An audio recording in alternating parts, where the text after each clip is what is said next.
Hi, friends. So, I want to share some information with you that I wish I didn't know. So, let's get into it.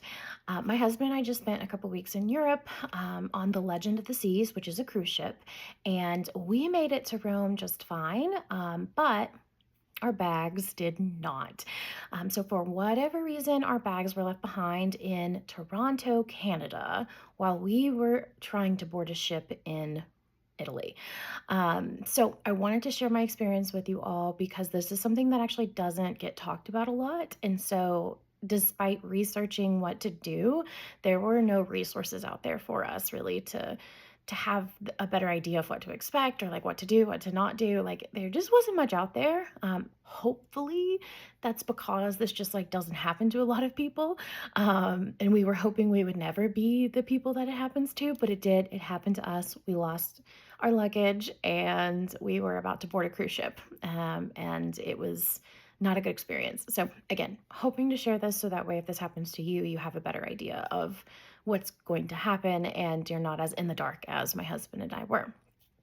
So, when we were in the Rome airport, we started to get the feeling that our bags were just not coming.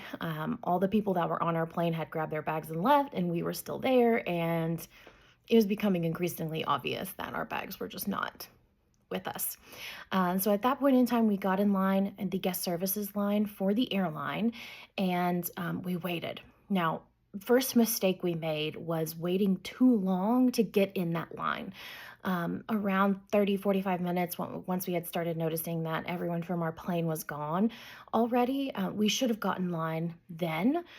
We didn't. We waited an extra probably 30 minutes, just waiting for our bags, just hoping they would come. Very naive mistake. We should have just got in line earlier. And the reason why is because this guest services line is slow. Um, every person takes about 10, 15 minutes, and there were about 15 people ahead of us in line. Unfortunately, there were about 30 people ahead of, or 30 people behind us in line. So, yeah, don't be that 45th person. You're going to be in the airport forever. So get in line as soon as you're pretty confident your bags aren't coming. Don't just hope for the best. That way you don't waste time. Nonetheless, we're in this line, we're waiting. We waited about an hour, hour and a half, and we finally get up to the representative to talk to them about what happened. And we have to file a claim. It's really, really important that you file this claim before you leave the airport. If you wait until after you leave the airport, you may not have a claim to file at all. Some airlines are very particular about this. So do not leave the airport without your luggage without filing a claim first. Even if that means you have to wait the whole day at the airport, like wait in that line. So we get up to the desk. We are asked to fill out all of this paperwork. It's asking about who you are, how to contact you. It's asking the description of your bags, what's in your bags, where you last saw your bags. And then the most complicated question it asks is where you're going to be staying in Rome, so that way they can get you the bags when the bags get to the airport. Um, I did not know how to answer this question because we weren't going to be in Rome. We were literally en route to the cruise port so that way we could catch a boat and literally leave that afternoon, evening. So I didn't know how to answer this question. So what I ended up doing was actually just giving the representative our entire itinerary. And that ended up being a really good call. They knew where we were going to be on what day and for how long as well. So that ended up being a really crucial step in this process. I'm really glad that we just happened to do that. So if this does end up happening to you, absolutely give them your entire itinerary because those bags are going to inevitably show up at some point somewhere. So we fill out this form, we give them our itinerary, and the representative basically tells us, like, okay, this is filed. Bye. They did recommend that we go to our guest services on the ship so that way their people could talk to my people essentially. But that was basically it. The representative didn't tell me how long it was going to take. They didn't even estimate, they didn't even try. They didn't tell me like what port they were going to try to send them to. I didn't get to choose which port that I wanted them to go to or anything like that. There was no communication about that. It was just, okay, thanks for filling this out. We'll be in touch. So my husband and I left. We left the airport. We got on the bus. We had booked a transfer through the cruise line to the cruise port. So we got onto that bus and we went to the ship.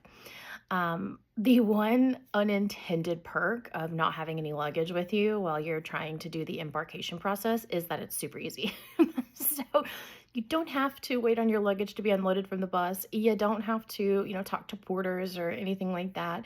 You don't have to, lug your luggage around or anything like that. So that's an unintended perk, I would say. But we did as the airline representative said. As soon as we got on board, we went to guest services. We took our little paper with us and we said, hey, listen, our airline lost our luggage. Here's the claim information. Help us. So again, at that point, we didn't know what was going on. We didn't know the next steps or anything like that. So the guest services representative was really great in like walking us through the next steps. Essentially, the cruise line has what's called a departure officer. Who knew that was a thing? But this departure officer essentially helps people, both crew and guests, with situations like this. So essentially, we gave guest services all of our information, and they told us that the guest services departure officer would be calling us, and we were basically going to be besties with the departure officer for the next couple of days. Now, as we were leaving guest services, the representative was like, whoa, whoa, whoa, wait, come back. And so he went into the back for a couple of minutes and he came back with goodie bags and a couple of t-shirts.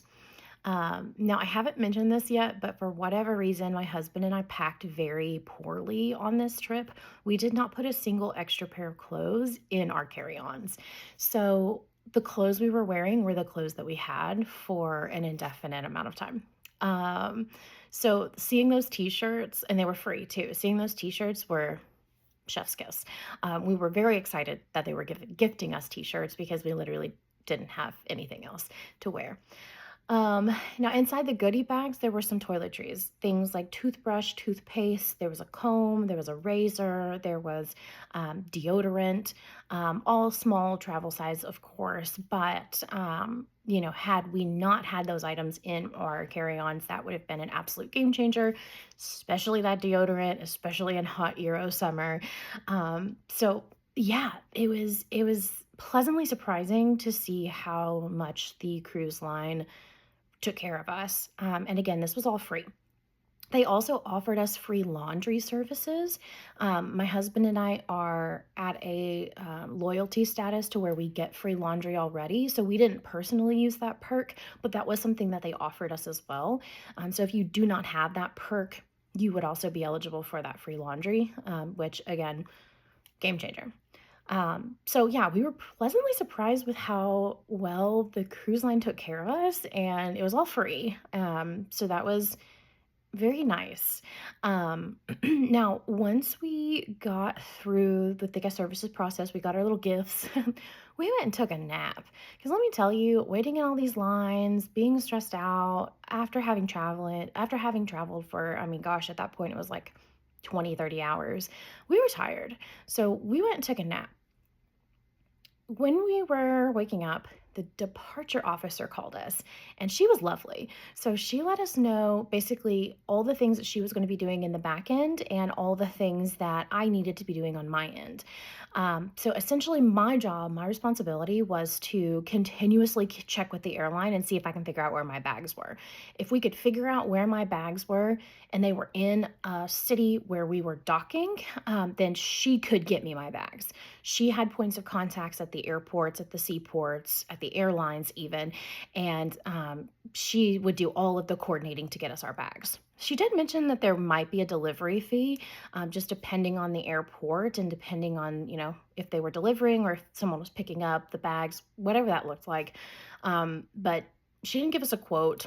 Didn't really matter. We just needed our bags. So sure, charge me, that's fine. But yeah, she let me know, just continuously keep checking back with the airline, see any updates you can get, pass them along to me. Unfortunately, the worst part of this entire process was that there was so little communication between the airline and me. The departure officer ended up getting more information than I did. So what I mean by that is, You know how on your airline apps, they generally have like a bag tracking feature? That tracking feature stopped working. I don't think it's supposed to stop working. Um, the way that the departure officer was talking to me about the process, it normally doesn't stop working. You can normally track your bags through the app along this process, but ours just stopped working. So we did get one notification the next day from the app saying that our bags had made it to Rome, but that was it. I got no more information out of the airline, and I even called a couple of times as well. The representative I spoke with over the phone basically told me that her system was showing no notes, no updates either. So my app wasn't showing any updates. Her system wasn't showing her any updates. So we were just kind of in the dark. It was a very frustrating process, and that's definitely something that I hope is not the same if this ever happens to you. Like, I hope your airline that you use just does a better job at keeping the bag tracking status updated. But unfortunately, ours did not. So I talked to the departure officer and I let her know, like, hey, listen, I don't know anything. I don't see anything in the app. I called and they don't have any updates for me. They keep telling me they're going to escalate my case, but like, we have no information for you. I'm so sorry. Um, and what she does is just magic. I'm pretty convinced that the departure officer on Legend of the Seas is a magician. So she said that she would try calling the airline. She would go through her channels and see what she could do. Now, in the meantime, we're just waiting on our bags. So we don't have any clothes other than the clothes we wore on the airport or on the airplane, and the couple of t-shirts that the cruise line had gifted us. Um, so here's what we did while we were waiting on our bags. Okay, so day one, after we had woken up from our nap, talked to our departure officer, gotten the lowdown on what's going to happen next, as soon as we got into international waters, my husband and I ran to the gift shop, the shop with all of the swag and the t-shirts and the bags and the gift shop, basically. We were able to find a couple of shirts there that we liked and that, we could wear in the meantime. But the really great thing is that thanks to this cruise line's recent collaboration with a very popular athleisure brand, they also had pants and shorts in this gift shop. Um, I don't remember there being a lot of pants and shorts options on other ships that we've been on. So I am thinking that this is because of that collaboration, because again, that athleisure brand is known for their like yoga pants and stuff like that. Um, so it was truly a good thing that this collaboration existed because we were able to find a pair of shorts that were comfortable and stretchy and yeah, they actually fit both my husband and I. And so we both had an extra pair of shorts after raiding the gift shop. Now that was it though. There wasn't really anything else that we could do at that point. So we went to bed, and when we woke up the next morning and we docked, we made it a point to go shopping. Now, I do want to talk about shopping in Europe pretty extensively because as a plus size girl, it is terrifying to go shopping in places you aren't familiar with because you just don't know what you're going to run into. And especially in Europe, the sizes are completely different. So sizes are just smaller.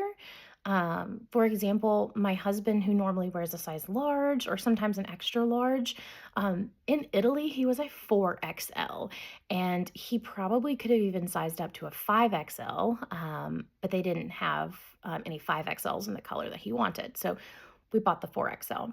So you really just have to like get out of that numbers mindset when you're shopping in Europe because the sizes are just off, and every store that you went in had a slightly different sizing strategy. So I bought different things in different sizes depending on where we were. Now, because of the way that my husband and I set up our trip, we weren't spending a lot of time in main city centers. So we didn't have much of an opportunity at all to go to like main department stores or malls or things like that. Going to find those stores that typically have larger sizes and a big inventory. We weren't staying in major cities. We were going out to villages and small towns for most of our tours.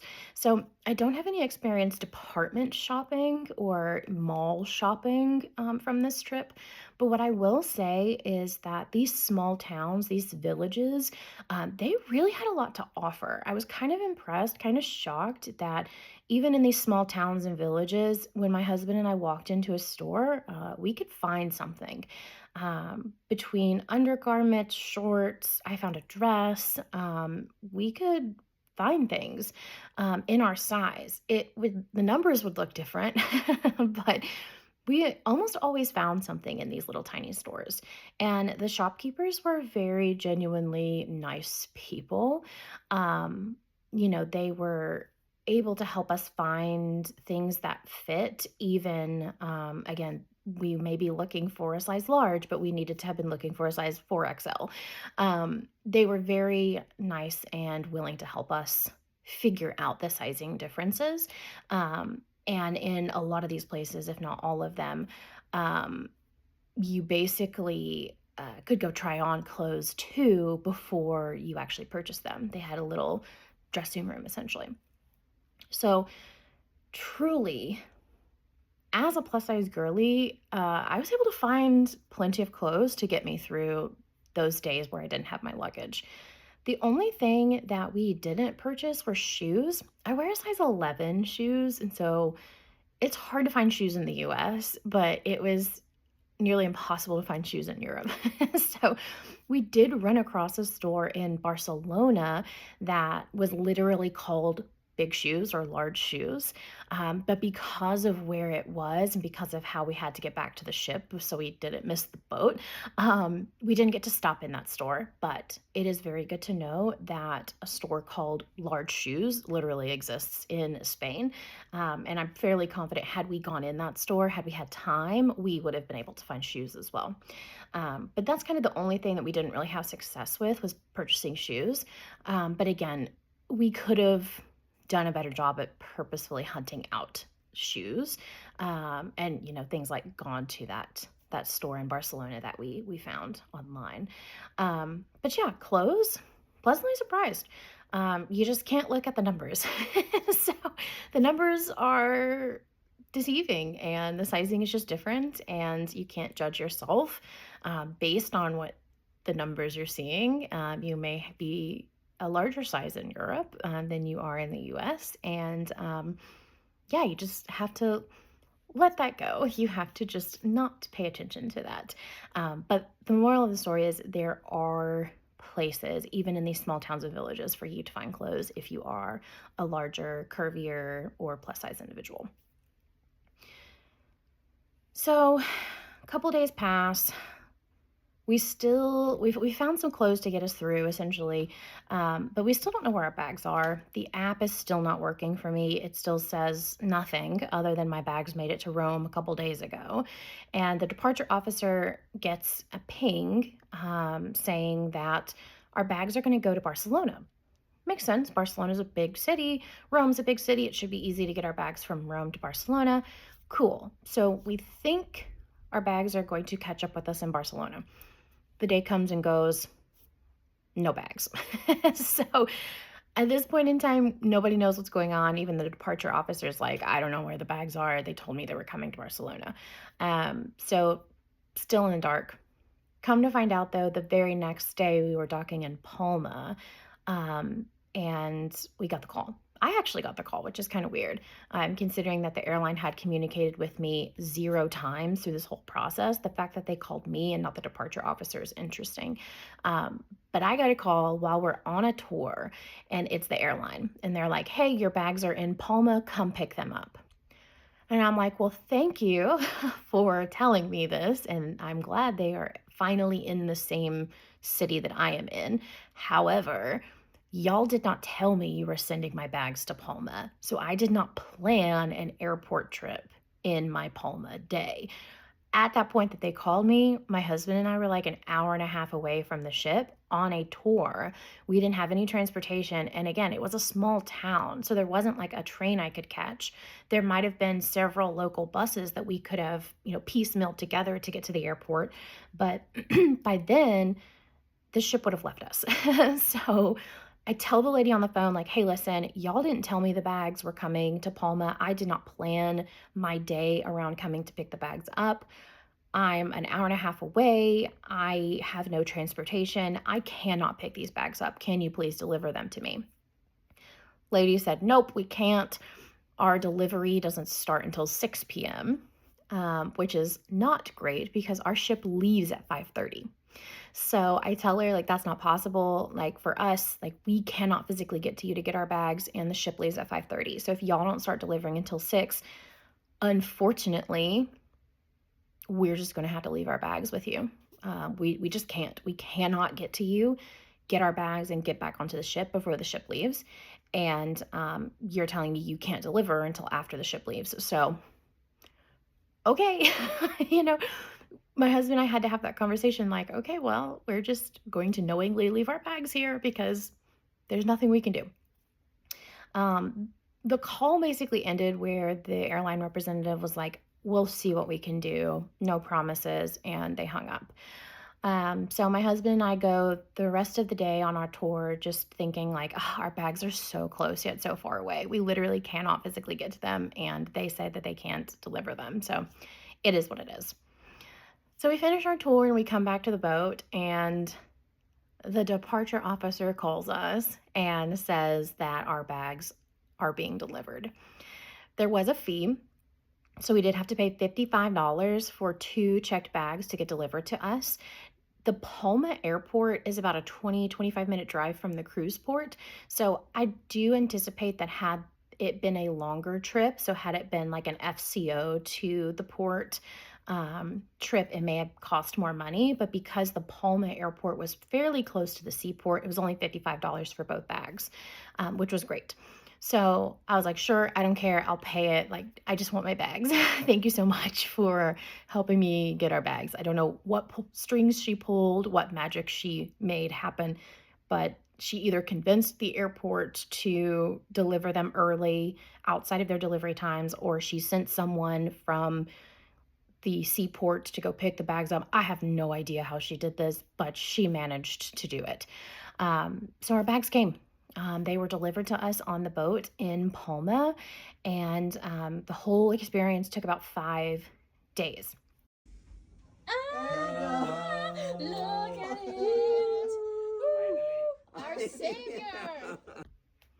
So reflecting back on all of this and reflecting back on all this experience, how it ended up working out. As soon as you identify your bags are not there, go file that claim. Absolutely, you have to go file that claim. That is really the only way that we were able to help ourselves, and the only way that the departure officer was able to help us, because she had that claim information. Every time she called her points of contact, she could reference that claim number and they could pull up our information. Without it, I do not think we would have gotten our bags. So file the claim for sure. As soon as you get on the boat, go talk to guest services. They will hopefully give you some goodies, bags, and some t-shirts to get you through, and they'll put you in contact with the departure officer. Contact your airline. Keep on top of your app, your bag tracking app, as much as possible. And any updates you have, send them to the departure officer, and they will do the same. And then at the very end, one thing I haven't mentioned yet, keep your receipts. So because it took so long for us to get our bags, normally they want to get your bags to you in about 2 days, and it took 5.5 days. The airline is responsible for compensating you for some of your involuntary expenses. So like the clothes that we had to buy because we didn't have any clothes, you can submit those receipts to the airline for reimbursement. So that's something to keep in mind. You don't oftentimes keep all of your receipts in a lot of cases, but you want to do it this time because you want to be able to submit those receipts for reimbursement. I will say it has been a little bit of a fight, and I'm actually still fighting with the airline right now. Another thing that I asked for was a full refund of my baggage, my checked baggage fee. So, unfortunately, this airline that I chose did have a $180 checked bag fee for 2 bags. And I think it is only fair that I get that money back because not only were my bags left behind for who knows what reason, but it also almost took half of my vacation to get my bags back, and that was a very stressful time for me. So I just want my $180 back. I do not think the airline deserves that money because they did not take good care of my bags, nor did they really do a good job at communicating with me. They kept me in the dark for the most part. So I just wanted that $180 back. The best they offered me was $80. And it wasn't even like a refund. It was a future like credit for the next flight that I fly with them. And you better believe I'm never flying with them again, because of how difficult of an experience this was, communication wise. So they offered me an $80 voucher, and I was like, no, I want that $180 returned to my bank account, please. And also, here's all of my receipts that you need to reimburse me for because my husband and I's budget for this trip gone. We're normally really good about staying within our budget when we go on these trips. This one is the worst one we've ever done. Our budget's completely blown because we had to spend so much money on clothes, just to get us through. So yeah, things I'll do differently next time, though. Number one, I'm not going to pack so silly in the future. I'm going to at least put an extra change of clothes in all of our carry-ons. We normally do that, but for some reason we didn't this time, and it bit us in the you-know-what. So that's one thing I'm going to do differently. Another thing I'm going to do differently is air tag everything. I'm literally going to go buy air tags today so I can put them in all of our bags.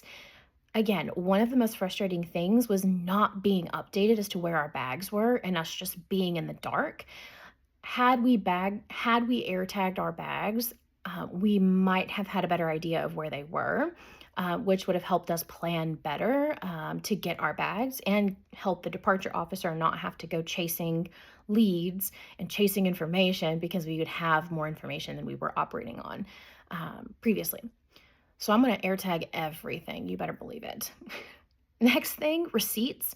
So we knew that if the airline took longer than 2-ish days to get our bags to us, we were eligible for reimbursements.